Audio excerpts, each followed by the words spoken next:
ఈ కార్తీక మాసంలో శ్రీశైల మహాక్షేత్రంలో మహారుద్ర యాగం మీ గోత్రనామాలతో నిర్వహించడం జరుగుతుంది. పాల్గొనదలిస్తే వెంటనే సంప్రదించండి.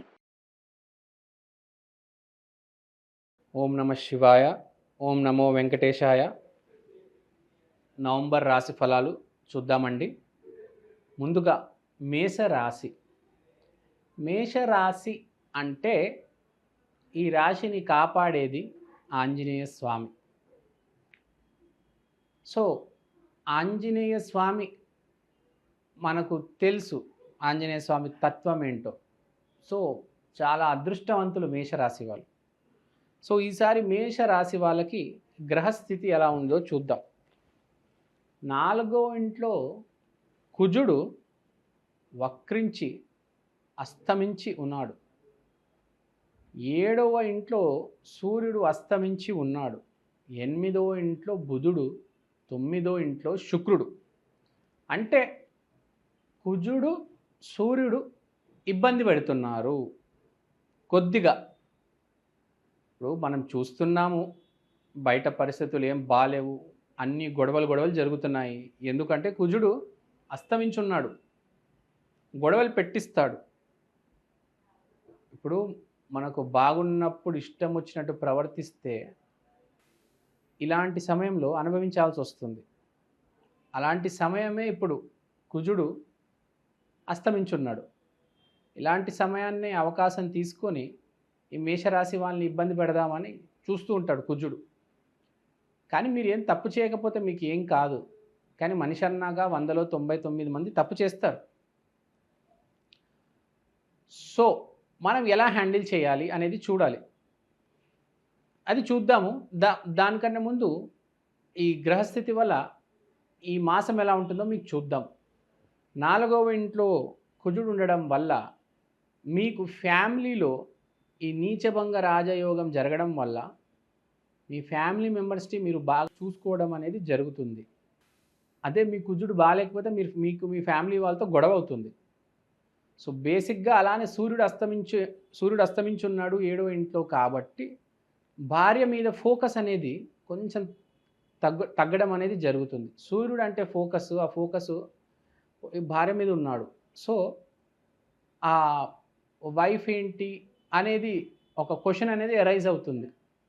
కానీ no need to worry, it's just casual, it's only for 1 month. తర్వాత 8వ ఇంట్లో బుధుడు. ఆలోచన ఎటువైపు అంటే ఏదో ఒకటి చేసి కొద్దిగా ప్యాసివ్ ఇన్కమ్ మొదలుపెట్టాలి, పక్కన ఏదైనా వ్యాపారం మొదలుపెట్టాలి.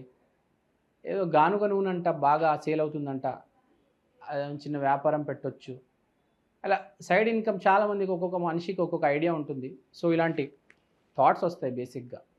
అలానే 9వ ఇంట్లో శుక్రుడు. అంటే శుక్రుడు 9వ ఇంట్లో ఉండడం వల్ల ఏంటి మీకు జరిగేది? శుక్రుడు అంటే రాక్షస గురువు. అంటే ఏంటి? ఆలోచించకుండా సహాయం చేయటం, ఆలోచించకుండా కొన్ని నిర్ణయాలు తీసుకోవటం.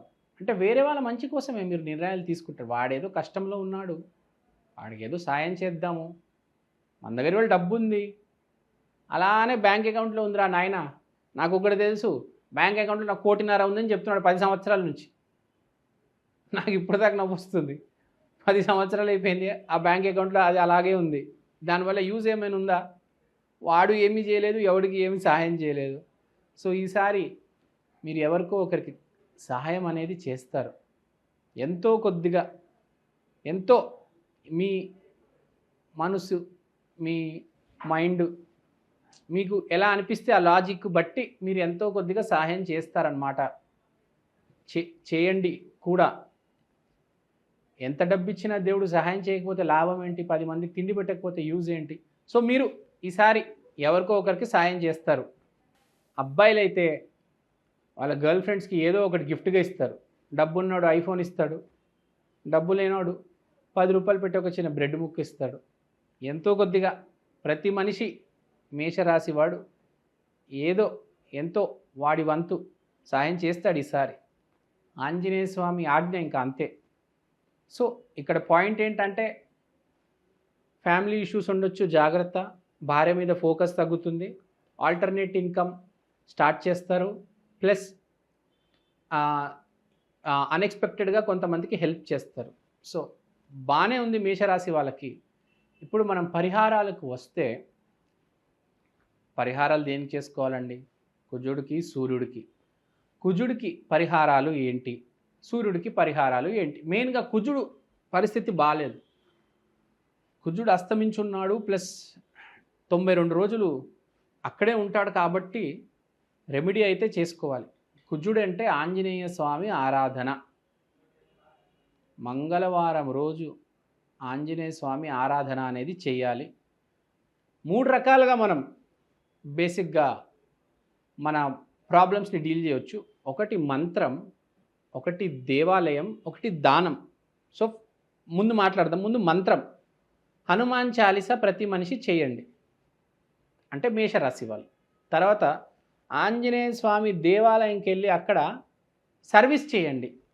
ఆ ప్రెమైసిస్ క్లీన్ చేయడము, అక్కడ పూజారులు ఉంటారు, వాళ్ళకి ఏమైనా సహాయం చేయండి, అది క్లీన్ చేయండి, ఇది క్లీన్ చేయండి, ఆ ప్రాంగణం మొత్తం క్లీన్ చేయండి, నీళ్ళు పెట్టి తుడవండి, అగరబత్తులు వెలిగించండి. గుడిలో దేవాలయానికి వెళ్ళి మనం గనక సర్వీస్ చేయగలిగితే అద్భుతం. ఎందుకంటే దేవాలయంలో బాగా ఎనర్జీ ఉంటుంది. అలాంటి ప్లేస్కి వెళ్ళి మనం సర్వీస్ చేస్తే చాలా మంచిది. బేసిక్గా పరిహారాలు అనేది 8 రకాలు. ప్రస్తుతం 3 రకాలే మాట్లాడుతున్నాను నేను. ఈ 3 రకాలే చేయండి. మంత్రం, దేవాలయంలో సేవ, దాన ధర్మాలు. సో దాన ధర్మాలు అంటారా మీరు? శనగలు దానం చేయొచ్చు. ఇంకా రెడ్ కలర్ ఐటమ్స్, మోతీచూర్ కా లడ్డు దానం చేయొచ్చు. సో వస్త్రాలు కూడా రెడ్ కలర్ వస్త్రాలు ఇవ్వచ్చు. మీరు రెడ్ కలర్కి సంబంధించిన ఏ వస్త్రమైనా ఇవ్వచ్చు మీరు బేసిక్గా. అలా ఏం లేదు ఇది ఇవ్వాలి అది ఇవ్వాలి. రెడ్ కలర్ ఒకటి గుర్తుపెట్టుకొని దానికి సంబంధించిన ఐటమ్స్ మీరు డొనేట్ చేయవచ్చు. సో బేసిక్గా మేషరాశి వాళ్ళు నేను చెప్పిన పరిహారాలు చేయండి. పూర్వజన్మలో ఉన్న కర్మలు, ఈ జన్మలో ఉన్న కర్మలు కూడా, చెడు కర్మలు కూడా ఈ 3 పరిహారాలు చేస్తే తొలగిపోతాయి. మనల్ని ముందుకెళ్లకుండా ఆటంకాలు వేసేది మన కర్మలే. లేకపోతే ప్రతి ఒక్కడు అంబానీ అయిపోతాడు. ఈ ఆటంకాలు ఎలా తొలగించాలి తెలియక తల బాదుకుంటారు. సో ఇక్కడ అర్థం చేసుకోవాల్సింది ఏంటంటే, నేను చెప్పిన పరిహారాలు చేసుకోండి, ఆటంకాలు తొలగించుకోవండి, స్లోగా రైజ్ అవుతారు. 10 మందికి హెల్ప్ చేయండి, అంతా బాగుంటుంది. థ్యాంక్ యూ అండి. Thank you so much. ధన్యవాదాలు. శ్రీమాత్రే నమః.